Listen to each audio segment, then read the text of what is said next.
बिस्मिल्लाहिर्रहमानिर्रहीम। अस्सलामु अलैकुम। बहुत मुद्दत गुजरी। मुल्क की शाम पर एक बादशाह हुकूमत करता था। बादशाह बड़ा रहमदिल और इंसाफ पसंद था। यही वजह थी कि रियाया उससे खुश थी। बादशाह को रंग बिरंगे दरख्त और फूलों के पौधे इकट्ठे करने का बहुत शौक था। उसने अपने महल के साथ एक बहुत बड़ा बाग बनवा रखा था, जिसमें दूर दूर के ममालिक से मंगवाए दरख्त और पौधे मौजूद थे। बादशाह रोजाना बाग की सैर करता और खुश होता। एक रात बादशाह सो रहा था तो उसने अजीब ख्वाब देखा कि आसमान से 4 खूबसूरत परियां उतरी और जमीन पर टहलने लगी। फिर एक परी ने दोनों हाथ हवा में लहराए और वो दरख्त का तना बन गई। ये तना सोने का था।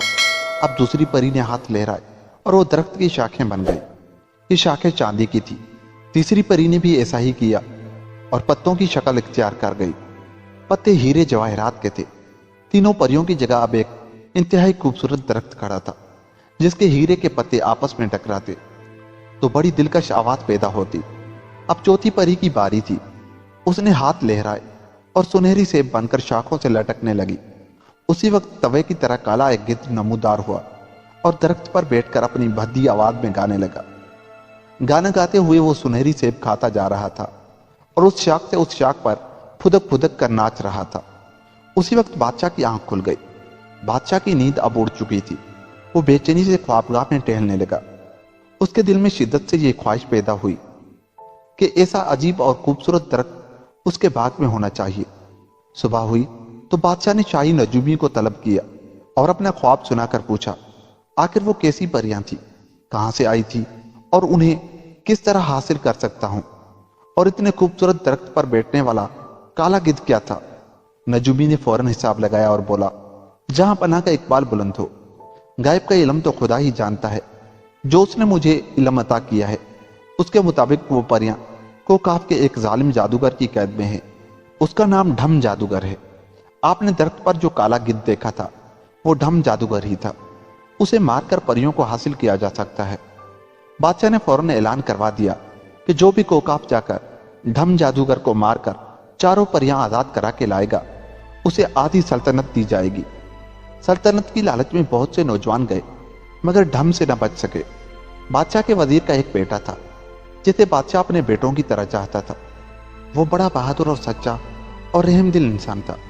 उसने जब बादशाह को उदास देखा तो कोकाफ जाने का इरादा किया और एक रात महल से निकल पड़ा। वजीर जाते को कुछ इल्म न था कि कोकाफ किधर है। वो तो खुदा के भरोसे पर निकल खड़ा हुआ था, और जो लोग खुदा पर भरोसा रखते हैं उसी से मदद मांगते हैं, उसकी दिल से इबादत करते हैं, खुदा उनकी मदद जरूर करता है। वजीर ज़्यादा जंगल से गुजर रहा था कि उसने एक निहायत जख्मी शख्स को देखा जो झाड़ियों में पड़ा हाय हाय कर रहा था। वो बुरी तरह लहूलुहान था। वजीर ज़्यादा उसे उठाकर एक सायेदार दरख्त तले लाया, उसे अपनी छागुल से पानी पिलाया और जख्म धोकर पट्टी बांध दी। उस शख्स ने बताया कि वो एक सौदागर है जिसे डाकू दौलत छीनकर जख्मी करके जहां फेंक गए हैं।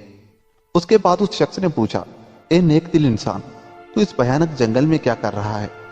वजीर ज़ादे ने उसे सारी बात बताई तो वह कहने लगा, मैं तुम्हारी और तो कोई मदद नहीं कर सकता, मगर मुझे एक मंतर आता है जिससे इंसान जानवरों और परिंदों की बोलियां समझ सकता है। मैं वो मंतर तुम्हें बताए देता हूं, शायद ये तुम्हारे किसी काम आ सके। सौदागर ने वजीर ज़ादे को मंतर बता दिया और चल दिया। वजीर ज़ादा आगे बढ़ने लगा। एक दरिया के पास से गुजर रहा था। उसने 2 मछलियों को किनारे पर तड़पते देखा जो न जाने किस तरह पानी से निकलकर यहां आ गिरी थी। एक मछली ने वजीर ज़ादे को देखकर कहा, ए इंसान, हमें दोबारा पानी में डाल दे वरना हम मर जाएंगी। दूसरी मछली बोली, कैसी बातें करती हो, ये आदमजात हमारी जुबान किस तरह समझ सकता है, और वैसे भी इंसान तो हमें भून कर खा जाते हैं। वजीर ज़ादा उनकी बातें समझ रहा था। उसने दोनों मछलियों को उठाया और झील में फेंक दिया। मछलियों ने पानी में गोता लगाया, फिर सर उठाया और बोली, हम हमेशा तुम्हें याद रखेंगी। तुमने हमें मौत से बचाया है। काश कभी वो वक्त भी आए जब हम तुम्हारी मदद कर सके। ऐसा वक्त आया तो पानी की तरफ मुंह करके कहना, आओ मछलियों, मेरी मदद करो। हम जहां भी होंगी तुम्हारी मदद के लिए फौरन पहुंच जाएंगी। अच्छा, खुदा हाफिज। मछलियां गोता लगाकर पानी में चली गई और वजीर ज़्यादा आगे बढ़ गया। कुछ आगे जाकर उसने चूंटियों की एक लंबी कतार देखी। उसी वक्त उसे चूंटियों की मलका की आवाज सुनाई दी। کاش یہ انسان اس راستے سے ہٹ جائے، ورنہ اس کے پاؤں تلے آ کر میری رعایا کی بہت بڑی تعداد ہلاک ہو جائے گی۔ وزیر زادے نے یہ سنا تو دوسرے راستے کی طرف مڑ گیا۔ چونٹیوں کی ملکہ چلائی، میں ہمیشہ تمہیں یاد رکھوں گی، اگر کبھی میری مدد کی ضرورت پڑے تو مجھے پکار لینا۔ وزیر زادہ چلا جا رہا تھا کہ اسے مدد مدد کی باریک سی آواز سنائی دی۔ اس نے ادھر ادھر دیکھا، کوئی نہ تھا، مگر مدد مدد کی آواز آ رہی تھی۔ وزیر زادے نے کان لگا کے سنا تو معلوم ہوا کہ یہ آواز سامنے والی جھاڑیوں میں سے آ رہی تھی۔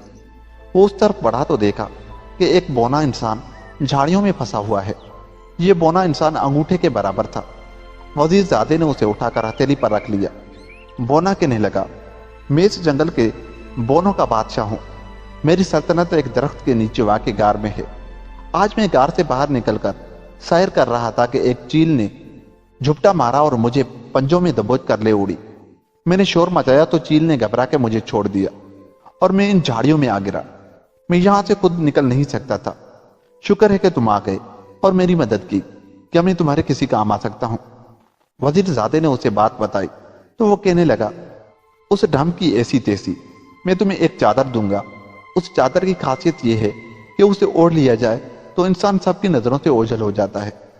یہ کئی سو سال سے ہمارے شاہی خاندان کے ملکیت ہے، اور میرے ساتھ چلو۔ وزیر زادہ چل پڑا۔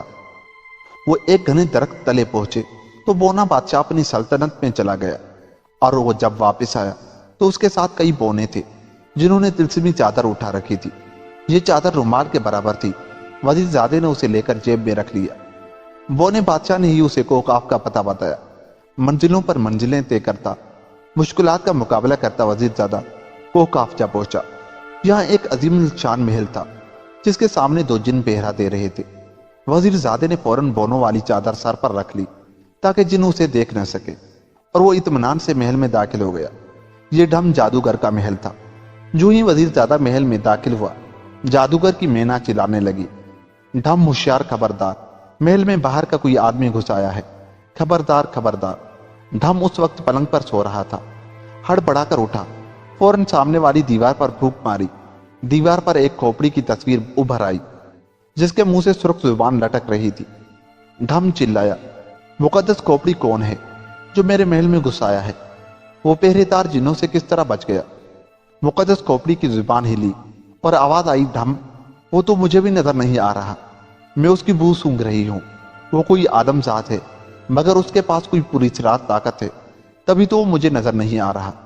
ڈھم جادوگر نے اپنے گنجے سر پر دو ہتھڑ مارا اور اچھل کر چھت کو ہاتھ لگایا اور کلا بازی کھا کر بولا، میں اسے تباہ برباد کر دوں گا، وہ میری طاقت کا مقابلہ نہیں کر سکتا۔ اتنی دیر میں وزیر زادہ جادوگر کے کمرے میں داخل ہو چکا تھا۔ جادوگر کوئی منتر پڑھنے میں مصروف تھا۔ وزیر زادے نے دیکھا کہ پاس ہی کئی پنجرے پڑے ہیں، ان میں چوہے، مینڈک، خرگوش بند تھے۔ شاید جادوگر ان کا خون جادو بنانے میں استعمال کرتا تھا۔ وزیر زادے نے چپکے سے آگے بڑھ کے ایک پنجرا کھولا اور ایک چوہا پکڑ لیا۔ آگے بڑھ کر جادوگر کی چمکتی ٹنڈ پر ایک کراری چوپت لگائی۔ جادوگر بوکھلا کر ادھر ادھر دیکھنے لگا۔ اس وقت وزیر زادے نے چوہا جادوگر کی قمیض میں ڈال دیا۔ چوہا قمیض میں اچھلنے کودنے لگا۔ جادوگر بوکھلا کر گھبرا گیا۔ اس کے منہ سے ایسی عجیب و غریب آوازیں نکلنے لگی جسے کتا بلی جھگڑ رہے ہو۔ ادھر وزیر زادے نے تھپڑوں کی بارش کر دی، اوپر سے تھپڑ، نیچے چوہے کا ناد۔ جادوگر کی سمجھ میں نہیں آ رہا تھا کہ وہ کیا کرے۔ وہ سب منتر ونتر بھول گیا اور بری طرح اچھلتا ہوا ہائے ہائے کر رہا تھا۔ جادوگر کے چیلے چانٹے آوازیں سن کر بھاگے آئے اور اپنے استاد کا یہ حشر دیکھ کر ان کی آنکھیں حیرت سے پھٹنے لگی۔ وزیر زادے نے ڈراؤنی آواز بنا کر کہا، سب بھاگ جاؤ ورنہ میں تمہاری چٹنی بنا دوں گا۔ جادوگر کے چیلوں نے جب یہ بھیانک آواز سنی تو ان کے ہاتھ پاؤں پھول گئے کہ جس بلا نے اس کے استاد کا یہ حال کر دیا ہے وہ انہیں تو کچا چبا جائے گی۔ وہ سر پر پاؤں رکھ کر بھاگ گئے۔ اس دوران چوہا جادوگر کی قمیض سے نکل کر نیچے گر گیا تھا، لیکن تھپڑ گنجی ٹنڈ کو مسلسل پلپلا کر رہے تھے۔ اب وزیر زادے نے کھنجر نکال کر جادوگر کے سینے میں گھونپ دیا۔ جادوگر کے حلق سے زوردار چیخ نکلی اور وہ تڑپ تڑپ کر ہلاک ہو گیا۔ چاروں پریاں اب آزاد ہو چکی تھی۔ شہزادے نے تلسمی چادر سر سے اتاری اور ان کے سامنے ظاہر ہو گیا۔ انہیں ساری کہانی سنائی تو وہ بڑی شکر گزار ہوئیں۔ پہلی پری نے کہا، اے آدم زاد، ہم پر تیرا احسان ہے، لیکن ہم اس وقت تک تیرے ساتھ نہیں جا سکتی جب تک تم ہماری دو شرطیں پوری نہ کر دو۔ वजीर जादे ने पूछा, वो 2 शर्तें क्या हैं? परी ने अपनी उंगली से अंगूठी उतारी और पास बहते दरिया में फेंक कर बोली, पहली शर्त तो यह है कि इसे 24 घंटों के अंदर अंदर पानी से ढूंढ कर लाओ। हम कल सुबह तुम्हारे पास आएंगी। ये तो नामुमकिन सी बात थी। वजीर ज़्यादा दिन भर दरिया में गोते लगा लगा कर अंगूठी तलाश करता रहा, मगर कुछ हाथ न आया। शाम के वक्त वो थक हार कर दरिया के किनारे उदास बैठा था कि अचानक उसे मछलियों का ख्याल आया। ये वही दरिया था जो जंगल से कोकाफ के आगे तक बहता था। वजीर ज़ादे ने मछलियों से मदद लेने का फैसला किया और पानी में झुक कर बोला, आओ मछलियों मेरी मदद करो। इतना कहना था कि पानी में हलचल पैदा हुई और दोनों मछलियों ने पानी से सर निकाल कर कहा, हम हाजिर हैं, बताओ हम तुम्हारी क्या मदद कर सकती है। वजीर ज़ादे ने उन्हें अंगूठी ढूंढने का कहा। मछलियां मिनटों में अंगूठी ले आईं और वजीर ज़ादे के हवाले करके चली गई। जब सुबह परियां आईं तो वजीर ज़ादे ने अंगूठी उन्हें दे दी। तब चारों परियों ने बाजरे के 4 थैले जमीन पर बिखेर दिए। बड़ी परी ने कहा, तुम्हें ये बीज कल सुबह तक इकट्ठे करना है। अगर तुम कामयाब हो गए तो हम तुम्हारे साथ चली जाएंगी।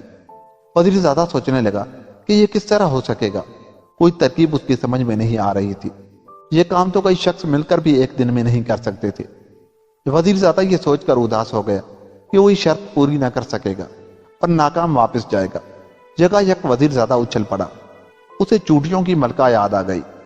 वो यकीनन अपनी रियाया के साथ मिलकर यह काम कर सकती थी। वजीर ज़ादे ने जंगल की तरफ मुंह करके कहा, आओ चूटियों मेरी मदद करो। कुछ ही देर बाद चूटियों की एक बड़ी फौज आती दिखाई दी। उनके आगे मरिका चूटी थी। उसने कहा, तुमने हमें पुकारा, हम आ गई, बताओ हमारे लिए क्या हुक्म है। वजीर ज़ादे ने कहा, मुझे जमीन पर बिखरे हुए बाजरे के ये बीज इकट्ठे कर दो। अरे ये भी कोई काम है, चूटियों की मलका ने हंसकर कहा और अपनी तमाम रियाया समेत काम में लग गई। चंद घंटों में उन्होंने बाजरे के तमाम बीज इकट्ठे कर दिए और चली गई। अगले दिन सूरज तुलू हुआ तो चारों परियां आई। बीज इकट्ठे देखकर वो बड़ी हैरान हुई। वजीर ज़ादे ने उनकी सारी शर्तें पूरी कर दी थी, चुनाचे वो उसके साथ चलने पर रजामंद हो गई। परियों ने वजीर ज़ादे को उठाया और उड़ती हुई मुल्क शाम पहुंच गई। भरे दरबार में चारों परियों ने मिलकर दरख्त का रूप धारा तो बादशाह बेहद खुश हुआ और वादे के मुताबिक आधी सुल्तनत वजीर को दे दी और यूं ये कहानी मुकम्मल हुई। दोस्तों, अगर आपको हमारी ये कहानी अच्छी लगी तो जाते जाते हमारे चैनल को सब्सक्राइब कर। मिलते हैं किसी ऐसी और वीडियो के साथ, तब तक के लिए खुदा हाफिज।